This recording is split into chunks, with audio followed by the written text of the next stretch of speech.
అందరికీ శనార్థులు మంచిగున్నారల్లా. నేను చేసిన ఇయాల సుతం ఖతర్నాక్ వార్తలు పట్టుకొచ్చిన. ఇంకెందుకు ఆలస్యం, మొదలు పెద్ద వార్తలు చూద్దాం పారి. జాబు క్యాలెండర్ల మాయమైన జాబులు వచ్చినట్టే ఇక 2 లక్షల కొలువులు. లోను మాఫీ కాలేదట, 1 లక్ష రూపాయలు బ్యాంకు ముంగట కూసున్నారు రైతన్నలు. కోస్గి కస్తూర్బా హాస్టల్ల భయం గల ఆఫీసర్లు, తిండి కోసం ధర్నాకు కూసున్నారు పిల్లలు. పొలాల కాడ మాఫీ ప్రచారం చేసిన పొన్నంగారు, రేషన్ కార్డు లేనోళ్ళ సంగతేంది సారు? ఇంగ్లీష్ లో మంత్రాలు చెప్తుండు పంతులు, అమెరికాలో ఇదే ట్రెండింగ్ అంటున్నారు అక్కడోళ్ళు. మనం చక్కెర దుకాణానికి పోయి చక్కెర కొన్నాం. దుకాణం అయిన పైసలు తీసుకొని ఉట్టి కవర్ చేతిలో పెట్టింది అనుకోండి, ఎట్లుంటది? కాయగూరలు అమ్మే కాడ కూడా పైసలు తీసుకొని ఉట్టి సంచి చేతికిస్తే ఎట్లుంటది? దేనికోసం పోయినామో అది ఇయ్యకుండా ఖాళీ సంచి చేతికిచ్చి తోలితే ఎంత కోపం వస్తుంది. ఇగో మన రెవనాలు సారు సర్కారు కూడా అదే పని చేసిందట. ఆ ముచ్చటేందో అరుచుకుందాం పండ్రి. మైసూర్ బజ్జీల మైసూరు, బొంబాయి రవ్వల బొంబాయి లేనట్టే కాంగ్రెస్ వాళ్ళు ఇచ్చిన జాబ్ క్యాలెండర్ల జాబ్లే లేవు. మనం పతేడు కొత్త క్యాలెండర్ కొనుక్కుంటాం. అందులో పండుగల డేట్లు, అమావాస్య ఎప్పుడు, పుణ్యం ఎప్పుడు అనే ముచ్చట్లు, తిథులు, నక్షత్రాలు, మంచి ముహూర్తం ఎప్పుడు, చెడ్డ ముహూర్తం ఎప్పుడు అనేది అన్ని రాసి పెడతారు. అట్లుంటేనే మనం కొనుక్కుంటాం. కానీ సర్కారు మాత్రం అసలు ముచ్చట ఇడిచిపెట్టి అన్ని రాసుకొచ్చిర్రు జాబ్ క్యాలెండర్లా. సర్కారులో ఉన్న డిపార్ట్మెంట్ల పేర్లన్నీ రాసి ఇదే జాబ్ క్యాలెండర్ అని అసెంబ్లీలో చదివిండ్రు. కానీ ఎండ్ల ఎన్ని కొలువులు ఇస్తారనే ముచ్చట మాత్రం చెప్పలే. నేతి బీరకాయల నెయ్యి ఉండదన్నట్టే వీళ్ళ జాబ్ క్యాలెండర్ల జాబ్ల లెక్క లేదని కొలువుల కోసం చదివేటోళ్ళు మాట్లాడుకుంటున్నారు. సర్కారులో కూసంగానే 2 లక్షల కొలువులు ఇస్తామని ఓట్ల ముంగట ముచ్చట చెప్పిండ్రు. కానీ ఈడికే 8 నెలలు ఓడిచినా ఏం సప్పుడు వేస్తలేరని అడిగే వరకు ఓ పుస్తకం పట్టుకొచ్చి అసెంబ్లీలో పెట్టిండ్రు. అంత మంచిగానే ఉన్నది కానీ ఎన్ని కొలువులు ఇస్తారో చెప్పనప్పుడు జాబ్ క్యాలెండర్ పెట్టి ఉపయోగం ఏందని చదివేటోళ్ళు అడుగుతున్నారు. సర్కారోళ్ళ కదా పండుగకు పరమాన్నం పెడతామని పిలిచి ఇస్తరాకేసి కూసబెట్టి ఎల్లిపాయ కారం కూడా వేయనట్టే ఉన్నదని మస్తు గరం అవుతున్నారు. వీళ్ళ కథ చూస్తే ముసులుల దున్నపోతుల నాగలు కట్టి 3 ఎకరాలు నాటేయాలని చూసినట్టే ఉన్నదని కారడ్డాలాడుతున్నారు.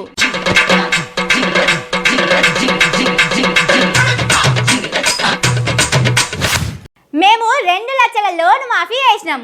ఒకటేసారి 2 లక్షలు మీ అకౌంట్లో వేసినాం. దునియాలో ఎవ్వరు చేయనట్టు లోన్లు మాఫీ చేసినాం. వ్యవసాయం చేసేటోళ్ళు అంటే మాకు మస్తు ప్రేమ ఉన్నది.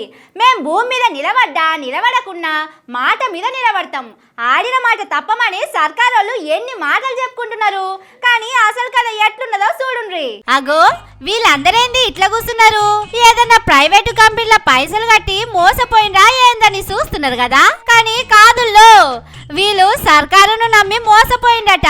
సర్కారు వాళ్ళు లోన్లు మాఫీ చేస్తామంటే నమ్మి నడిగోదాట్లా మునిగినట్టయిందని వచ్చి బ్యాంకు ముంగట కూర్చున్నారు రైతన్నలు. కామారెడ్డి జిల్లా రెంజల్ కాడున్న కెనరా బ్యాంకు ముంగట ధర్నా చేసిండ్రు. 1 లక్ష రూపాయల లోన్ మాఫీ చేసినామని సర్కారు చెప్పి షానొద్దులు అవుతున్నది. మాకు పైసా రాలేదు, మేమేం పాపం చేసినామని బ్యాంకు వల్ల దుమ్ము దులిపిండ్రు. ప్రతేడాది లోన్ పైసలు కట్టి మళ్ళా తీసుకుంటున్నాం. అదే మేం చేసిన తప్ప, ఎగబెట్టకుండా మంచిగా కడితే ఇట్లా చేస్తారా అని మస్తు కోపం చేసిండ్రు. కానీ పాపం బ్యాంకు వాళ్ళు ఏం చేస్తారు చెప్పుండ్రి? అందరికి లోన్ మాఫీ చేస్తామని ఆశ పెట్టి ఆఖరికి నెత్తిలో చేయి పెట్టింది చేయి పాటోళ్ళు. వాళ్ళు పైసలు ఇస్తేనే కదా బ్యాంకులకు వస్తాయి. రెవనాలు సారేమో ఒకటే పారి అందరికి 2 లక్షలు మాఫీ చేసినామని చెప్పుకుండు. పేపర్లలో యాడ్లు కూడా ఇచ్చుకున్నారు. అంటే రెవనాలు సారు అబద్ధం చెప్పిండా? లేకపోతే ఈ రైతన్నలే లోన్ మాఫీ అయినా గానీ బ్యాంకు కాడికి పోయి కూర్చున్నారా అనేది తెలుస్తలేదు. జరా పొన్నం సార్కు చెప్పి ఆర్టీసీ బస్సుల వీడియోలు, అసెంబ్లీల వీడియోల మీద కేసులు పెట్టి ఎంక్వైరీ చేసినట్టు దీని మీద కూడా ఎంక్వైరీ పెట్టుండ్రి. తప్పు ఎవర దిక్కుంటే వాళ్ళని తీసుకుపోయి జైలు వేయండ్రి. తప్పు చేసినోళ్లను, మాట తప్పినోళ్లను అస్సలే ఇడిచిపెట్టొద్దు సార్లు, మళ్ళీ మీకు చెడ్డ పేరు వస్తుంది.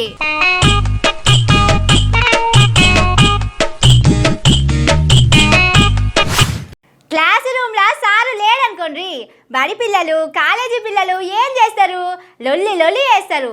సార్ వచ్చింది అనుకోండి ఎంబడే సైలెంట్ అవుతారు. మళ్ళీ సారు అటు ఇటు పోగానే ఎప్పటి లెక్క లొల్లి లొల్లి శురు అవుతుంది. ఇగో సేమ్ ఇట్లనే తానా అవుతున్నదట. భయం గల్ల కోడి బజార్లో గుడ్డు పెట్టినట్టే అవుతున్నదట రెవనాల సారల్లా కొడంగల్ కాడ. నాచారం కస్తూర్బా గాంధీ బడిలా పురుగుల అన్నం పెడుతున్నారట. ఎన్నిసార్లు చెప్పినా ఆఫీసర్లు పట్టించుకుంటలేరని ఈ చెల్లెళ్ళు రోడ్డు మీదకి వచ్చి కూర్చున్నారు. చూడండి ఎంత గోస గోసలే చెప్తున్నారో వాళ్ళ తిప్పలు.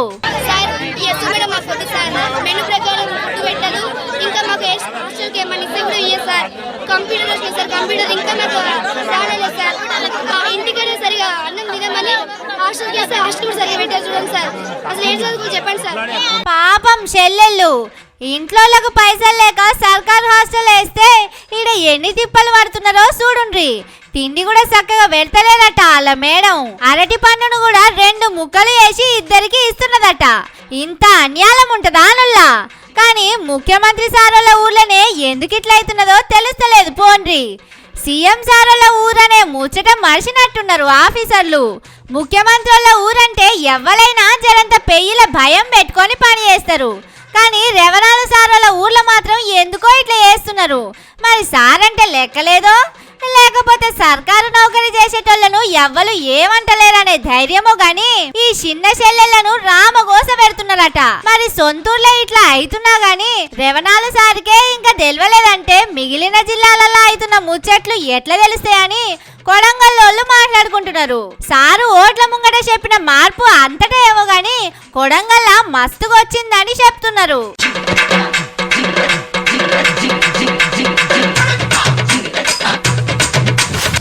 ఈ నడుమ ఎక్కడ చూసినా పొన్నం సారే కానొస్తున్నాడు.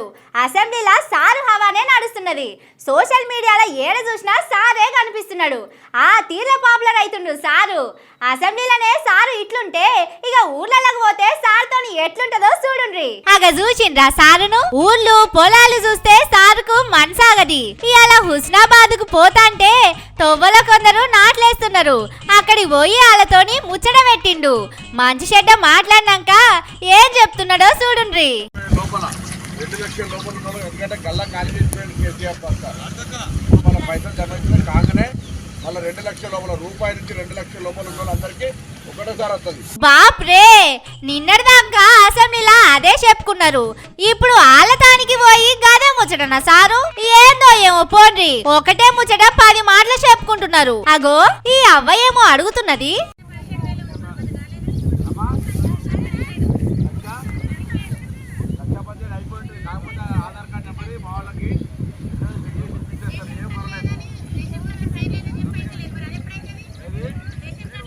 హబ్బర బిడ్డ దొరకబట్టిండ్రు. కరెక్ట్ పాయింట్ కాడికి వచ్చిండ్రు. జరాలకు జవాబు చెప్పుండ్రి పొన్నం సారు. 2 లక్షలు మాఫీ చేసినామన్నారు కదా, మరి వీళ్ళకెందుకు కాలేదో ఎప్పుడు చేస్తారో కూడా చెప్పినాన్రి. అంత మంచిగానే ఉన్నది కానీ వాళ్ళందరూ రైతులు కాదు కదా సారు, కూలీలు కూడా ఉన్నారు. అప్పట్లో మీరేం చెప్పిండ్రు? రైతు కూలీలకు కూడా ఏడాదికి 12,000 ఇస్తామన్నారు. మరి ఏమాయే సారు? వీడికి రైతు బంధు పైసలకే సప్పుడు లేదు. మీరు ఇంకా జరసేపు ఆడనే ఉన్నారనుకోండి, మాకు ఇస్తామన్న పైసలు ఇవ్వని కూలీలు వచ్చి చుట్టుముడతారు. ఇంకో దిక్కు చాలా మందికి లోన్ మాఫీ కాలేదట. ఇంత ఆళ్ళు వీళ్ళు అందరు వచ్చి మాఫీ అయ్యేదాకా పైసలు ఇచ్చేదాకా పోనీయమని అడ్డం తిరిగితే ఆగమైతది. జర జల్దిన అవతల పడుండ్రి సారు.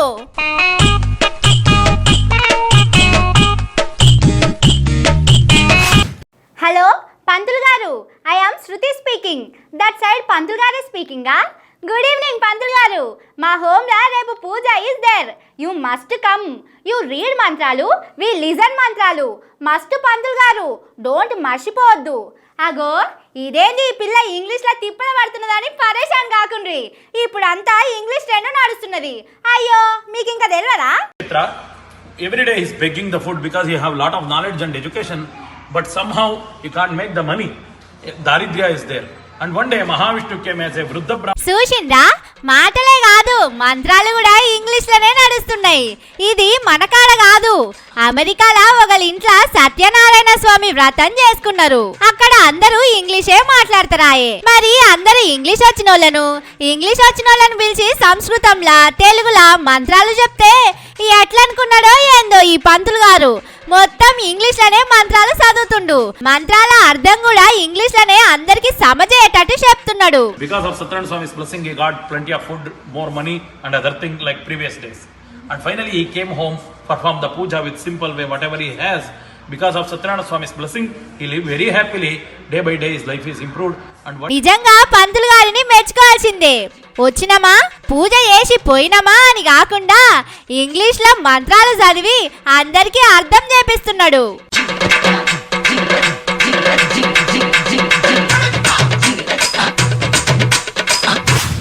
నిజంగానే కలికాలం నడుస్తున్నది పోండ్రి. అన్ని ఉల్టా పల్టా అవుతున్నాయి. ఇవన్నీ చూస్తుంటే కళ్ళు తిరుగుతున్నాయి. ముంగట ఇంకెన్ని చిత్రాలు చూడాల్సి వస్తుందో కానీ ఇదేం గమ్మతో సమజైతలేదు. ఇట్లెందుకు అవుతున్నదో సమజైతలేదు.